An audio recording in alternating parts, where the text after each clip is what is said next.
I just want to talk a little bit today concerning people pleasing. Um, Sometimes we can be doing something from the what we think is the kindness or the goodness of our heart, but in reality, it's basically people pleasing. People pleasers are not effective servants of God. Galatians 1 and 10, it says, "For do I now persuade men or God? Or do I seek to please men? For if yet I please men, I should not be a servant of God." So Paul is saying here, if he gonna seek to please men, he ain't a servant of God. It is the most difficult thing to do, to try to please people and to try to do your purpose that God called you to do, because there's always going to be people who disagree. There's always going to be people who don't like you.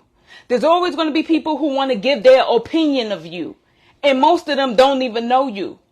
Meanwhile, you're trying to be liked and you want everybody to like you. And there's nothing wrong with that. There's nothing wrong with wanting to be peaceable. There's nothing wrong with wanting people to like you, but not to the cost of what God has called you to do. We worrying about what somebody else going to think. But at the end of the day, I'll say this clearly and I'll say it once again. People pleasers can't be effective servants of God, because every time God tells us to do something, now we're going to wonder if somebody else is going to like it. If somebody else is going to agree. Well, God is telling me to do this, but I don't know what people going to say, because they might say, I'm not ready, and they might say, I'm not anointed enough, or God didn't call you to do that. There's no way he could have called you to do that because you're a woman, or there's no way God could have called you to do that because you're too young, or there's no way God could have called you to do that because you're too old. But at the end of the day, beloved, we can't be people pleasers. As Paul said in Galatians 1 and 10, we have to be pleasers of God. Because you have to always understand, God works from a higher standpoint than we do. So some of the things that God wants us to do may seem foolish to other people. It may even seem foolish to us. But at the end of the day, if we know without shadow of a doubt that God is calling us to something, we can't be people pleasers, always worried about what somebody else have to say. You are not called to be liked, beloved. I have to reiterate that with somebody. You were not called to be liked. When God created you in your mother's womb and God placed you here, he didn't stamp a like stamp on your forehead. He stamped purpose on you. That's what he did. When he created you in your mother's womb, he created you with a purpose. And that purpose was not to be a people pleaser. If people like you, great. If they don't, oh well. That's the type of attitude you got to take on. And it's not being mean. It's not being ungodly, but you can't be pleasing people to the point where now you're not doing what it is that God wants you to do because you're so busy trying to please somebody else. And this how you can spot when people are genuine or not. Stop pleasing them. Stop pleasing them. Stop telling them everything they want to hear. Stop jumping out of your bed for them. Stop giving them all your money.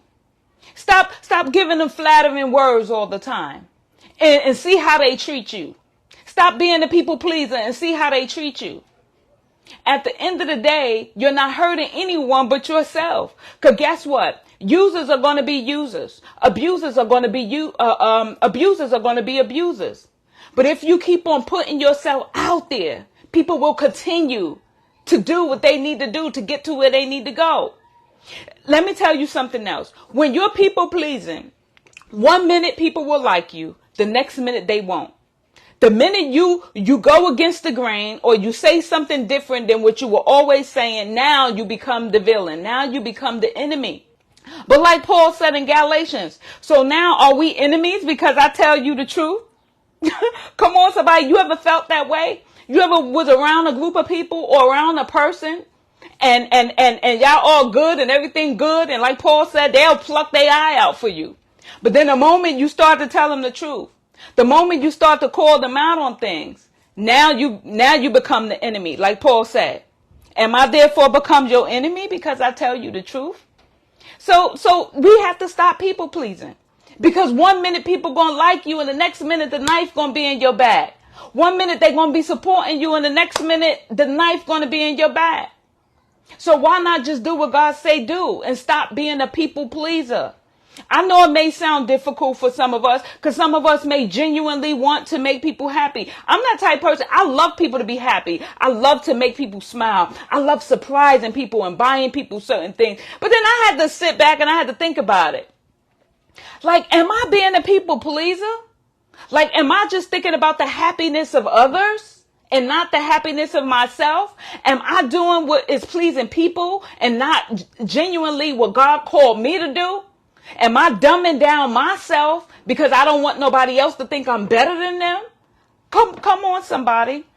We have to stop being people pleasers. You put your purpose, you put your destiny on hold, worrying about what somebody else got to say, worrying about how you can please them. You so busy trying to please them, you're not doing your purpose. What about your purpose? What about your assignment? What about your destiny? What about your happiness? But at the end of the day, so busy trying to please somebody else. And 9 out of 10, the people that you're trying to please ain't trying to please you. The same people you've given up most of your life for. The same people that you are doing all these things for, they ain't thinking about you. They're not doing the same thing for you. Now, I'm not saying nothing is supposed to be a tit for tat. But at the end of the day, come on now. Come on. The train tracks go both ways. But at the end of the day, when you just people pleasing, oh, I'm just going to please you. I'm going to please you. What about you? And guess what? Those people done went on with their life and they ain't thinking about you. Those people done moved on. They happy. They fulfilling their purpose. They fulfilling their careers. They fulfilling their ministry. They in their marriages. They got their children and so forth. They're not thinking about you. They are not thinking about you. But you spend the majority of your life people pleasing.